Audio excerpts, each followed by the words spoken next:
Hello viewers, welcome back my channel. ముందుగా అందరికీ వైకుంఠ ఏకాదశి శుభాకాంక్షలు. అందరూ ఎలా చేసుకున్నారు? మేమైతే చాలా బాగా చేసుకున్నాం.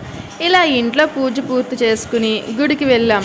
మొన్న లాస్ట్ వీడియోలో మీకు చూపించాను కదా వెంకన్న బాబు గుడి, అక్కడికే వెళ్తున్నాం అనమాట. మా ఇంటి దగ్గర నుంచి 1 అవర్ నార్మల్గా, ఇప్పుడు ట్రాఫిక్ ఉండదు కాబట్టి అరగంటలో వెళ్ళిపోవచ్చు. ఇక్కడ పొద్దున్నే మేము స్టార్ట్ అయ్యేసరికి 6:30 అయింది. మలేషియా వచ్చాక పొద్దున్నే గుడికి వెళ్ళడం అయితే ఇదే ఫస్ట్ సారి.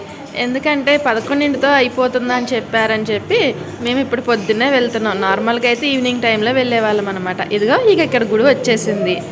ఈరోజు మాత్రం పొద్దుటేమోలన్నా ఏమో కానీ చాలామంది ఉన్నారు. మేము ఎప్పుడు ఈవినింగ్ వెళ్ళడం వల్ల ఇంతమందిని క్రౌడ్ని అయితే మేము చూడలేదు, కానీ ఫస్ట్ టైం ఇంతమందిని చూసాం.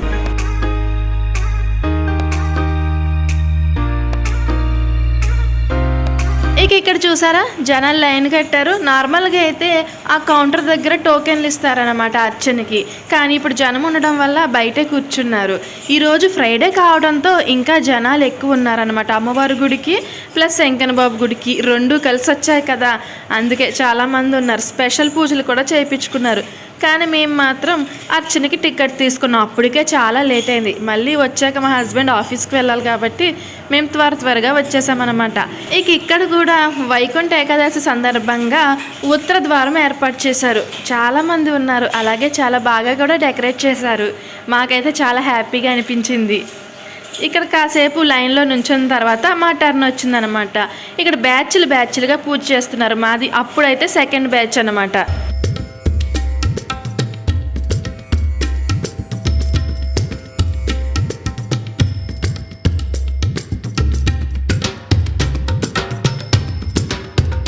అలా వాళ్ళ పూజ పూర్తయిన తర్వాత మేము లోపలికి వచ్చాం. మేము లోపలికి రాగానే పంతులు గారు అందరూ తీసుకొచ్చిన పళ్ళు, పూలు, తులసి దళాలు, దాంతోపాటు అర్చన టికెట్ కూడా తీసుకుని గోత్రనామాలతో పూజ చేస్తున్నారు. అలా అర్చన పూర్తయిన తర్వాత అందరూ వచ్చి ఇలా కూర్చున్నాము.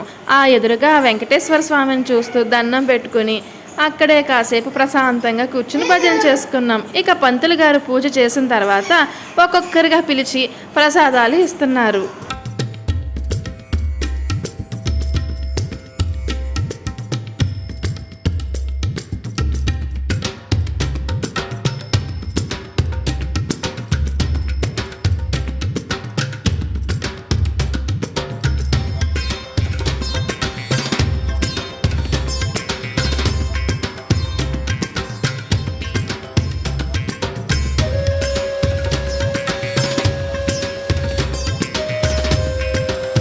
ఇక్కడ చూస్తున్నారా, ఆ వెంకటేశ్వర స్వామి ఎంత అందంగా ఉన్నారో. ఉత్సవ విగ్రహాలు ఎప్పుడు లోపలే ఉంటాయి, ఇప్పుడు బయట పెట్టి పూజిస్తున్నారనమాట. మీరు కూడా ఆ స్వామికి దండం పెట్టుకుని మీ మనసులో కోరిక తీరాలనుకోండి. అందరం మంచిగా ఉండాలని నేను కూడా మనస్ఫూర్తిగా కోరుకుంటున్నాను. ఇక పూజ పూర్తయిన తర్వాత బయటకు వస్తుంటే అక్కడే అందరికీ టిఫిన్లు, టీలు కూడా ఇస్తున్నారు. ఇక మేము టీ తీసుకోలేదు, కానీ ఒక ప్లేట్ టిఫిన్ తీసుకున్నాం అనమాట.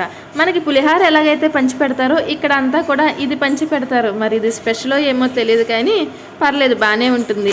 ఇక్కడ అందమైన సన్ రైజెస్ చూసే అదృష్టం దొరికిందనమాట పొద్దుటేమోలన్నీ. ఎప్పుడు మేము యూజువల్గా ఈవినింగ్ నైట్ జర్నీ చేస్తాం కాబట్టి ఈ వ్యూ మిస్ అవుతూ ఉంటాం. కానీ ఇది చూడడానికి ఎంత అందంగా ఉందో. ఇక ఇవి చూస్తున్నారా, కొబ్బరి చెట్లులా కనిపించే ఫామ్ ఆయిల్ చెట్లు అనమాట. మలేషియాలో ఇవి చాలా ఎక్కువ.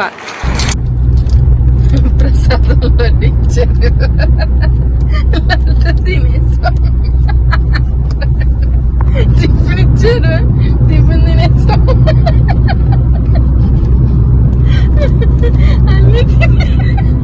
అన్నీ తినేసి ఇంటికి వెళ్ళిపోతున్నాం. వెంకన్న బాబు దర్శనం బాగా జరిగింది.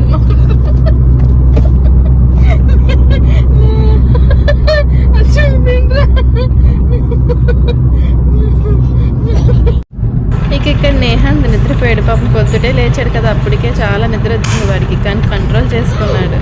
ఇక నేహాంత్ని మంచం మీద పడుకోబెట్టి నేను డ్రెస్ చేంజ్ చేసుకుని వంట చేయడానికి వెళ్ళాను. అసలు వాడు ఉంటే కనుక వంట అయితే చేయనివ్వడు అనమాట. అన్నీ అక్కడి నుంచి పట్టుకెళ్ళిపోతూ ఉంటాడు, లేకపోతే ఎత్తుకుని చూపించమంటాడు. అందుకే వాడు పడుకున్నప్పుడు ప్రశాంతంగా చేసుకోవచ్చు.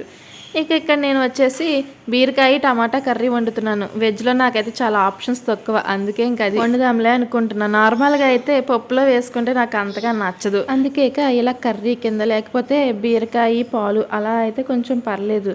నార్మల్గా అసలు సూపర్ టేస్ట్ అయితే కనుక బీరకాయ ఎండ్రాయిలు కానీ పచ్చిరాయలు కానీ వేసుకుంటే చాలా బాగుంటుంది. కానీ ఆ కాంబినేషన్లో మనం వెజిటేరియన్ రోజు తినలేం కాబట్టి ఇక ఇది ట్రై చేయొచ్చు అనమాట. మీలో ఎంతమంది వండుతారు ఈ కర్రీ? ఇక్కడ ఇంక ఈ కర్రీ అవుతుంటే నేను రైస్ కూడా కడిగి పెట్టేసాను. ఈ రెండు అవుతూ ఉంటాయిలే ఈ లోపు నేహాంత్ లెగిస్తాడని. ఇంక ఇలా ఇక్కడ ఉల్లిపాయ ముక్కలు, బీరకాయ, టమాటా అన్నీ వేగిన తర్వాత కొంచెం ఉప్పు, కారం, పసుపు అన్నీ వేసుకుని అవి కూడా ఒకసారి వేపుకుని వాటర్ వేయడమే. ఇందులో ఎలాంటి మసాలా కానీ అల్లం వెల్లుల్లి పేస్ట్ కానీ అవసరం లేదు. సింపుల్గా అయిపోద్ది. త్వరగా వంట చేయాలంటే ఈ కర్రీ ట్రై చేస్తే సరిపోద్ది. ఇక నేను గుడి దగ్గర నుంచి తెచ్చిన టిఫిన్ తింటున్నాను అనమాట. అది కొద్దిగా తిన్నా, ఇంకా అక్కడే ఉంటే సర్లే వేస్ట్ చేయడం ఎందుకని తింటున్నాను.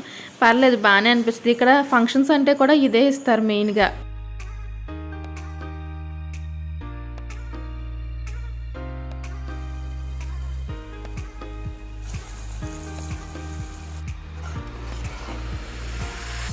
ఇక ఇక్కడ కూర ఉడుకుతుంది. ఒక 10 మినిట్స్ అయితే కర్రీ అయిపోతుంది. ఇక్కడ అన్నం కూడా అయిపోయింది. ఇంక దీన్ని వార్చేస్తాను. నా కుక్కర్ రైస్ పడదనమాట, అందుకే అన్నం వారుస్తాను. నా వంట అయ్యేసరికి నేహాంత్ కూడా లేచి వచ్చేసాడు. నిద్ర అయిపోయిందా నేహాంత్? బొజ్జులు లేసావా? అమ్మో, నిద్రపోయి లేచిపోయింది నేహాంత్ గుడ్ముండా. హాయ్ నేహాంత్ బొజ్జుని శుభ్రంగా ఇప్పుడు లేసాడు. నేహాంత్. టైం ఎంత అయింది? 11:15 అయింది. ఇప్పుడు లెగిస్తారా? అయ్యో, ఇంతలో వాళ్ళ డాడీ కూడా లంచ్కి వచ్చేసారు.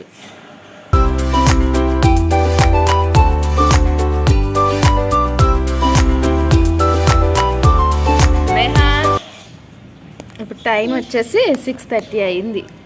మేము ఇక్కడ గేట్ దగ్గర కాపలా కాస్తున్నాం. ఎందుకు కాస్తున్నాం రా? కాపలా ఎందుకమ్మా? మీ డాడీ కోసం. స్టిక్కర్ పెట్టు, బొట్టు పెట్టమ్మా.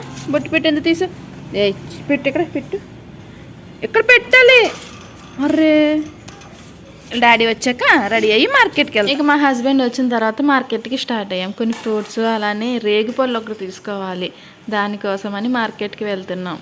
ఇక్కడ చూసారా, ఈ ఫోన్ చూస్తే మీకు గుర్తొచ్చిందా? రూపాయి కాయిన్ ఫోను. ఇది వరకు ఇక్కడ కూడా ఉండేవంట. ఎప్పుడో అక్కడక్కడ కనిపిస్తూ ఉంటాయి, కానీ ఇప్పుడు ఎవరైనా యూజ్ చేస్తున్నారో లేదో తెలీదు. మనకైతే నాకు తెలిసి ఇప్పుడు తీసేశారనుకుంటా, ఎందుకంటే అందరి దగ్గర ఫోన్స్ ఉన్నాయి కాబట్టి ఇంకా వాటి అవసరమే లేదు. ఇక మనకి ఈ మార్కెట్లో దొరకందంటూ ఏది ఉండదు, అన్నీ దొరుకుతాయి అనమాట. That's today vlog friends. మరొక మంచి వీడియోతో మళ్ళీ కలుద్దాం. See you on next video. Bye. Thank you for watching.